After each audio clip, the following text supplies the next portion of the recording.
আৰু এখন টচৰ আপোনাৰ মেখেলা চাদৰ আনিছোঁ। চাদৰখনত আপোনাৰ ৰেহা দহি বুলি কয়। চাওক কিমান ধুনীয়াকৈ আমি ৰেহা দহি বনাইছোঁ। এইটো সূতাটো চাওক কিমান পকাই পকাই আপোনাৰ দীঘলকৈ, আৰু ইয়াত সৰুকৈ টোপ এটা বনাই দিছোঁ। চাওক কিমান সৰুকৈ। আপোনাৰ এইটো পূৰা 3 আঙুল হয়, 3 আঙুলতকৈ বেছি হয় আপোনাৰ এই পকোৱাটো।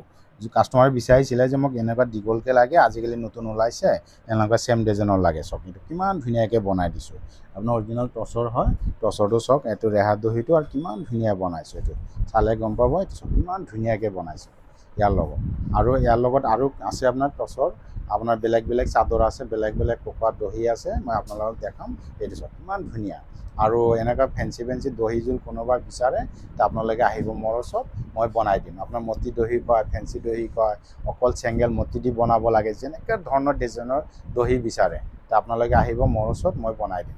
মোৰ দোকানটোৰ নাম হ'ল Rokiya ladies tailor, old Balibat, Jorhat.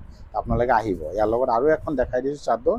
এইখনো চাওক আপোনাৰ পকোৱা হয়, পকোৱা দহি। এইটো চাওক কিমান ধুনীয়াকৈ বনাইছোঁ। ইয়াৰ লগত আপোনাৰ সূতাৰ চাদৰৰ লগত কালাৰ মেচিং, একেবাৰে ছেম টু ছেম মেচিং কৰি আমি বনাইছোঁ। চাওক ইমান ধুনীয়া। এইটো ধৰক ইমান ধুনীয়া ধুনীয়া ধৰক কামবিলাক আপোনালোকে যেনেকুৱা ধৰণৰ বিচাৰে মোৰ ওচৰত আহিব, মই বনাই দিম। Thank U.